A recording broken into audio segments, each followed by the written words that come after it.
तो बच्चे आज का टॉपिक हम लोग का है, पहले तो एक्साइजेबल गुड्स के बारे में हम लोग पढ़े थे, फिर उसका क्लासिफिकेशन पढ़े। अब आज का जो टॉपिक है बच्चे वो वैल्यूएशन है, कैसे इसका वैल्यू किया जाता है। तो सभी बच्चे आप नोट कर सकते हैं, लिख सकते हैं। पहले हेडिंग लिखिए, वैल्यूएशन ऑफ गुड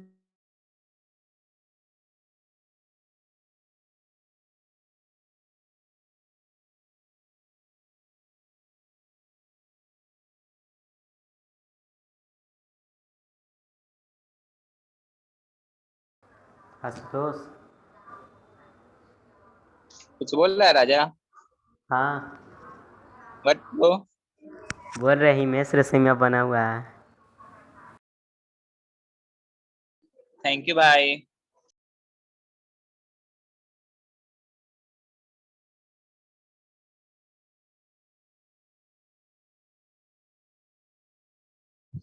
गाड़ी पर बैठ के क्या ही फोटो खिंचवाए थे आशुतोष।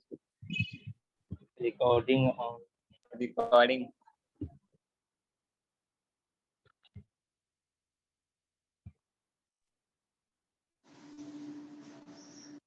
हेलो। हाँ, तो बच्चे नोट कर लिए सभी बच्चे, वैल्यूएशन ऑफ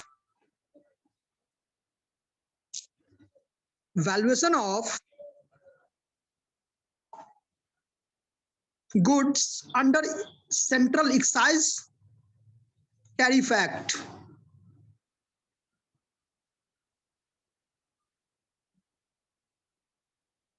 यहां बच्चे वैल्यूएशन ऑफ गुड्स का मतलब हुआ, एक्साइजेबल गुड्स भी कह सकते, कोई दिक्कत नहीं है इसमें। Sir valuation of excisable goods under tariff act. Under central excise tariff act 1944।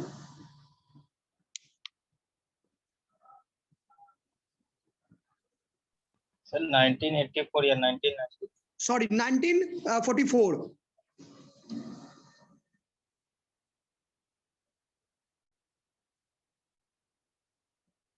Valuation of goods, valuation of goods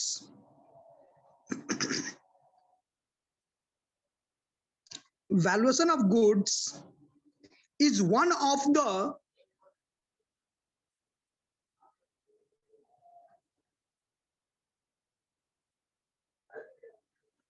valuation of goods is one of the most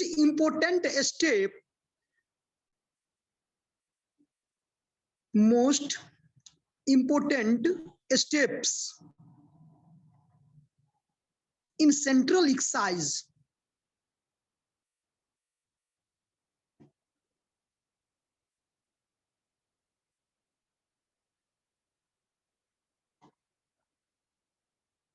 central excise, इसका मतलब समझ में आया?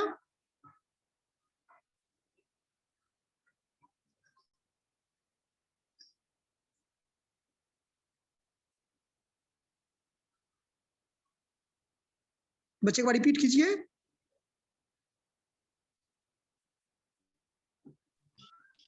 Valuation of good under Central Excise Tariff Act 1984. Valuation of goods is one of the most important aspects in Central Excise.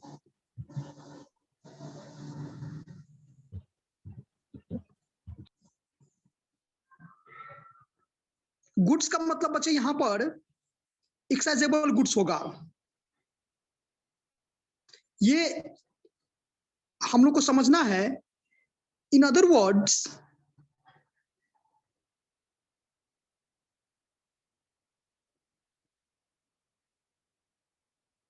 Valuation of excisable goods, sir in central exercise के बाद central excisable act 19 central excise भी direct आप लिख सकते हो बच्चे, उसके बाद full stop. Valuation of, sorry value लिखो, value of the excisable goods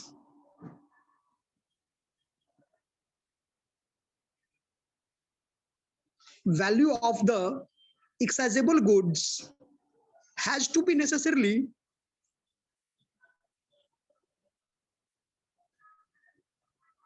determined sir excisable goods के बाद excisable goods has to be necessarily determined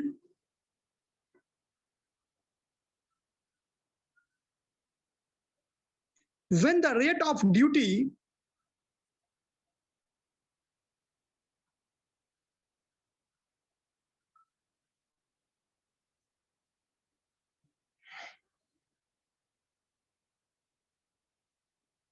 necessarily determined when the rate of duty is one, when the rate of duty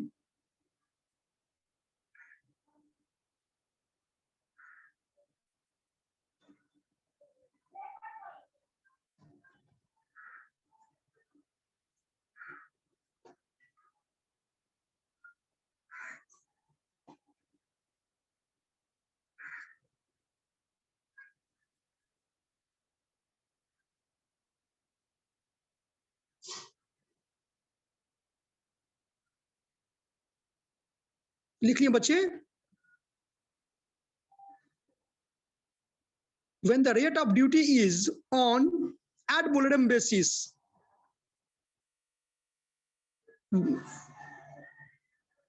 ad Sir, when the rate of duty is on ad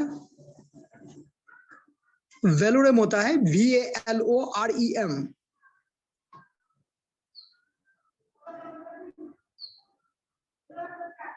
accordingly under the Central Excise Act,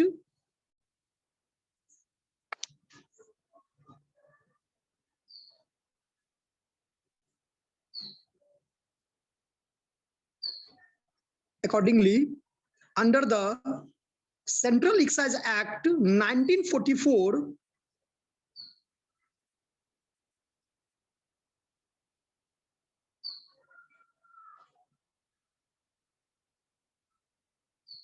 accordingly under the Central Excise Act 1944,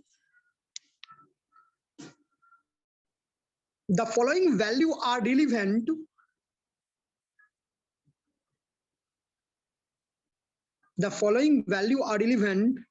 for assessment of duty.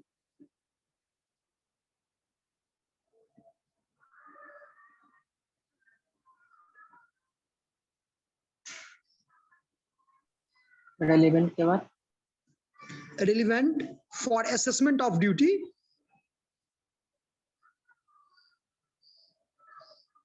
For assessment हाँ,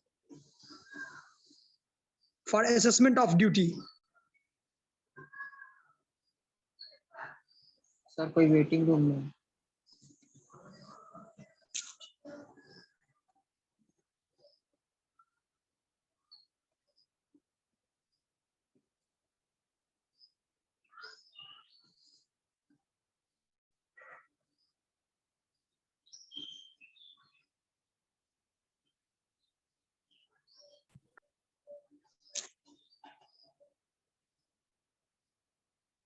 note कर लिए?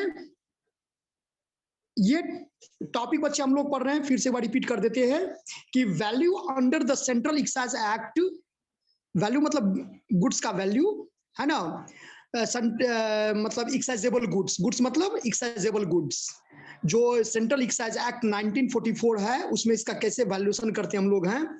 तो value of the excisable goods has to be necessarily determined when the rate of क्या duty is on ad valorem basis under the Central Excise Act 1944. The following value are relevant for assessment of duty. एक line और लिखिए उसमें, transaction value is the most commonly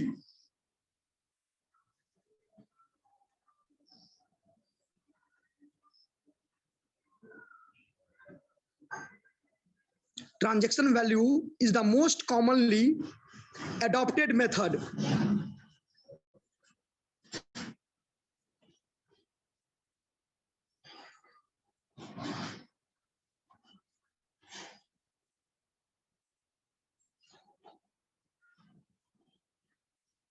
first point लिखिएगा बच्चे, transaction value under section 4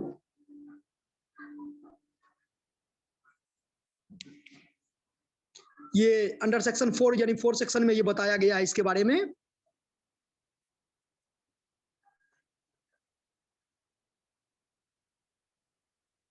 second point लिखिएगा, value determined on the basis of value determined on the basis of maximum retail sale price, जिसको हम लोग maximum retail sale price as per section 4A।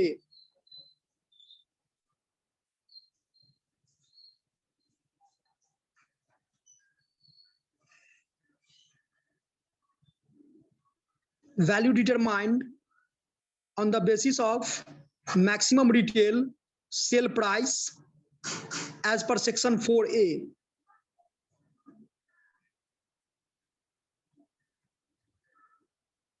If applicable to a given commodity, sir उसी में जो भी commodity दिया हुआ है उस पर ये अप्लीकेबल होता है। सेक्शन 4A के बाद क्या बोले?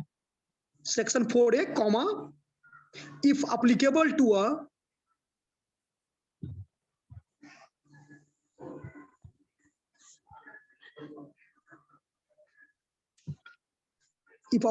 to a given commodity,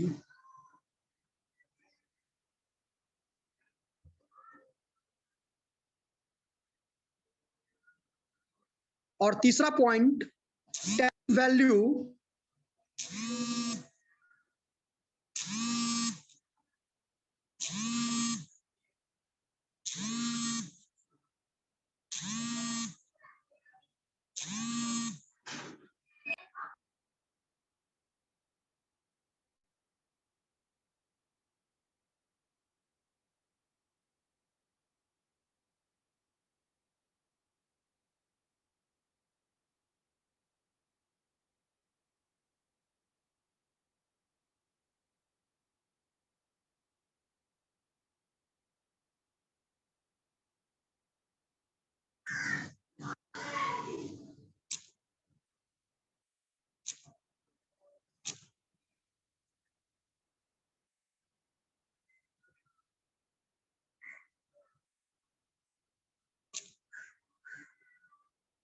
okay बच्चे, हेलो, यस सर। आवाज आ रहा है क्या? यस सर, आ थर्ड रहा है। पॉइंट क्या लिखा है, क्या बताएं थर्ड पॉइंट में बच्चे? थर्ड पॉइंट अभी लिखा है ही ज्यादा था, टैक्स। सर पहले Okay, सेकंड तो- पॉइंट क्या बोल रहा है? हाँ हेलो, फिर से बच्चे बताइए। सर सेकंड पॉइंट में क्या है? If applicable to a given commodity, तो कौन सा कमोडिटी होगा जिसमें सेक्शन 4A लागू होगा? हाँ, जो कमोडिटी गिवन है, जो दिया हुआ है, उस पर हम लोग डिस्कशन आगे करते हैं बच्चे। और तीसरा पॉइंट है tariff value under section 3।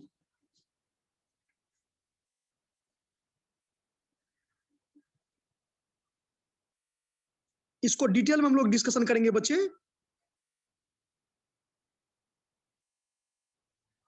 Sir under section tariff value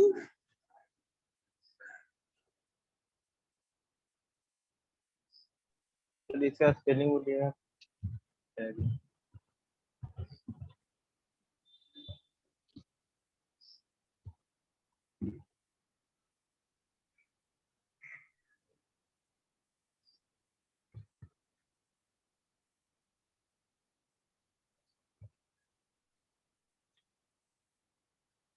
tariff value under section 3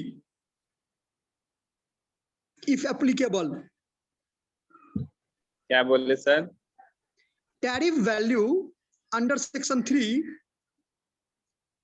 section 3, section 4, section 4A, 4A, ये सभी को हम लोग को स्टडी करना है अभी बच्चे। Tariff value, स्पेलिंग पूछ रहे हैं। tariff value under section 3 if applicable.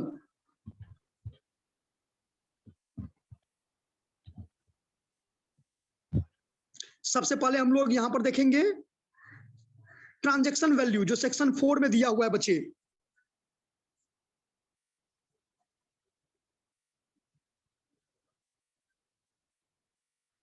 क्या ये सेक्शन कहता है? तो section 4 of the central excise act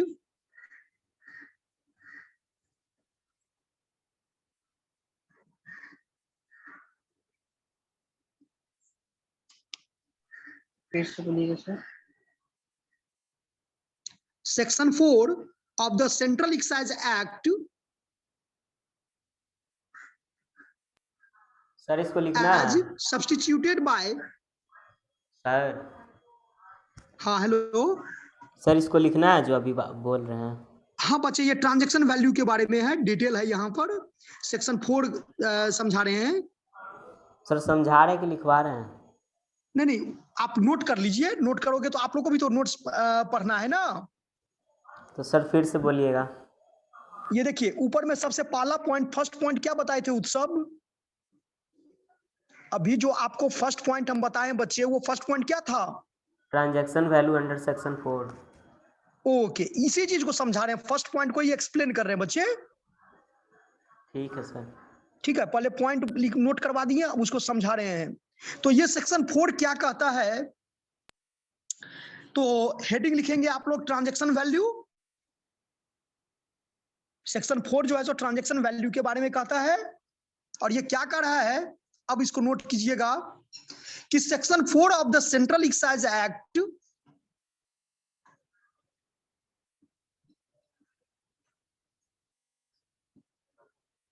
Section 4 of the Central Excise Act as substituted by Section 94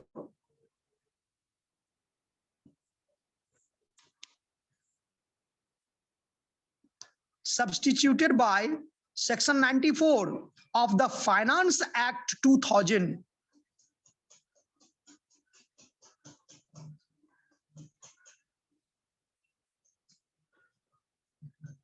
finance act 2000 जो बच्चे केम इनटू फोर्स,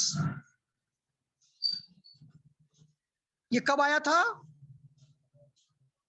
कब से ये लागू हुआ बच्चे? तो fine came into force from the first day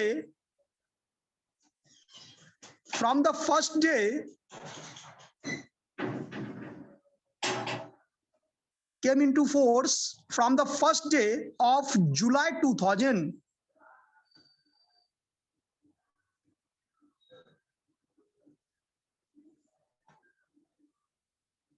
This section contains around 1st July और इसी सेक्शन में फाइनेंस एक्ट जो सब्स्टिट्यूट हुआ था, this section contains the provision for this section contains the provision for determining the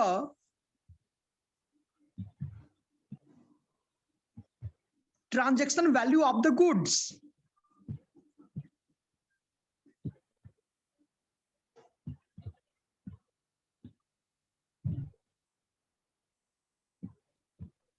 This section contains the provision for determining the transaction value of the goods for purpose of assessment of duty.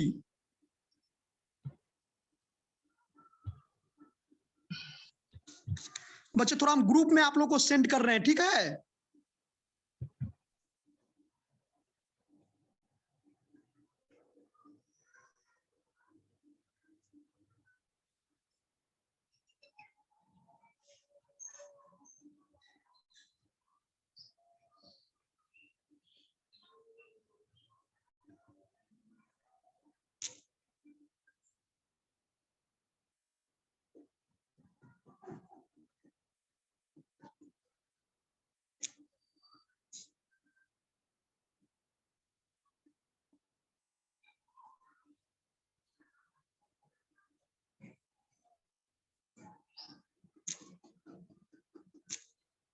बच्चे थोड़ा देखिएगा तो। Sir कोई waiting room में है।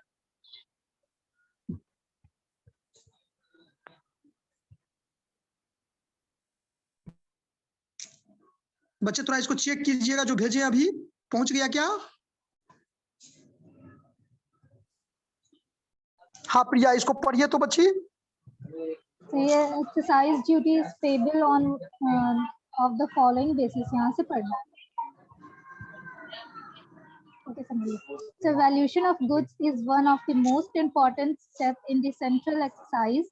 After duty liability is established and after the product is correctly classified, the next question is what is the exercise duty payable? If you refer to central exercise setup, you will find that some rates are fixed on per kg or per quintal basis, while some rates are based on percentage basis.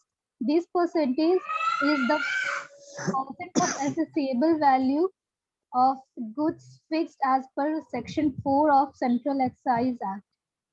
हाँ देखिए, यहां से देखिए, if you refers to CETA you will find that some rates are fixed on per KG और per quintal basis. ये जो सेटा के हिसाब से सेंट्रल एक्साइज जो टैरिफ एक्ट था उसके हिसाब से जो ये जो वैल्यू करता था गुड्स का, वो किस हिसाब से करता था? या तो केजी के हिसाब से या क्विंटल के हिसाब से। Yes sir. ये पॉइंट समझ में आया यहाँ पर?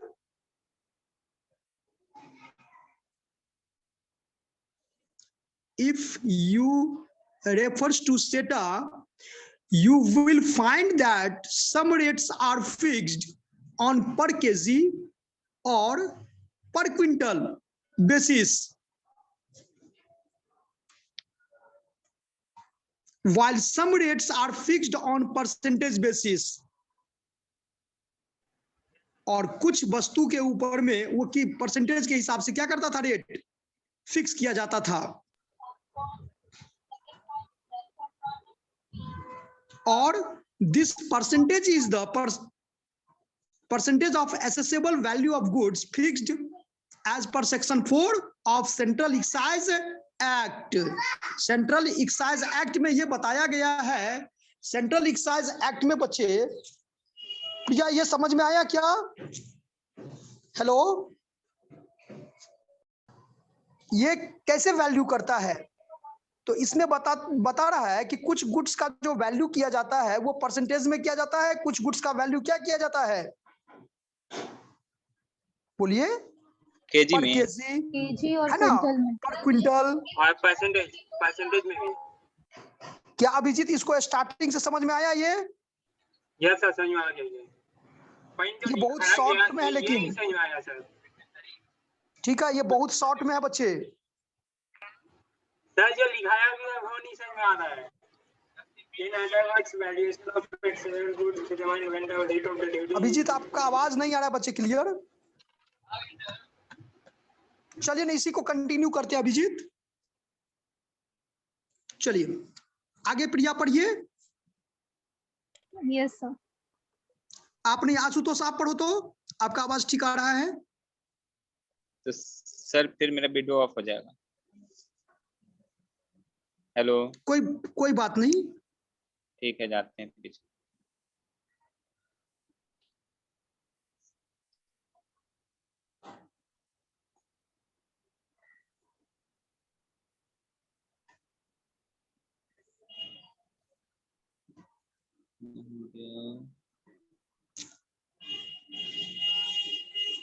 सर इस कहाँ से पर इसके बाद से?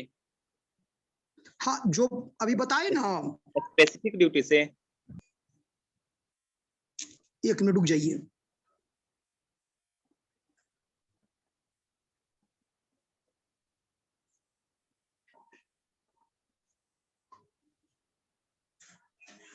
हाँ, excise duty is payable on one of the following basis. ये सब पढ़ते हैं। हाँ, यहाँ से पढ़िए बच्चे। Specific duty, First, a specific duty. It is the duty payable on the basis of certain units like weight, length, volume, thickness, etc. For example, yes. duty on cigarette is payable on the basis of length of the cigarette. Duty on sugar is based on per kg basis, etc. क्या ये समझ में आया? Yes, sir.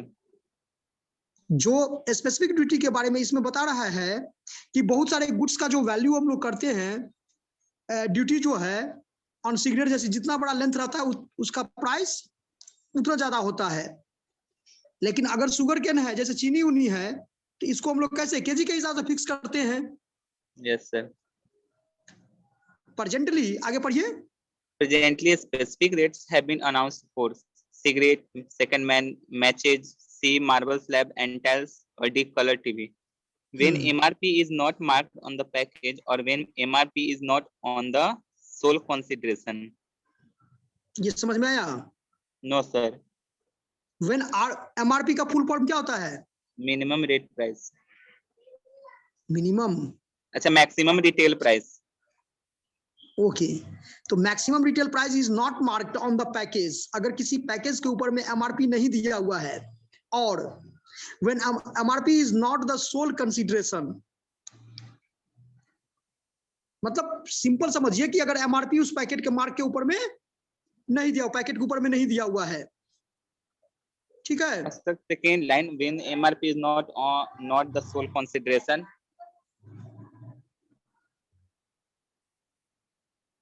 When MRP is not the sole consideration, माने वो retail shop सब नहीं होता है। अच्छा, अरे सिंगल ओनर वाला। जैसे अगर मान लो हम एक दुकान चलाते हैं और यहाँ पर आशुतोष सामान खरीदने के लिए आया, तो हमको जो प्रोडक्ट आशुतोष को बेचेंगे हम तो 1 by 1 करके प्रोडक्ट बेचेंगे। Yes sir. तो जब मुझे वहां से, तो इसमें तो मनमाने ढंग से भी हो सकता है जो इच्छा हो, लेकिन जनरली प्रोडक्ट का जो है सोल कंसीडरेशन के पॉइंट ऑफ व्यू से उसका प्राइस क्या होता है, एमआरपी नोट कर दिया जाता है।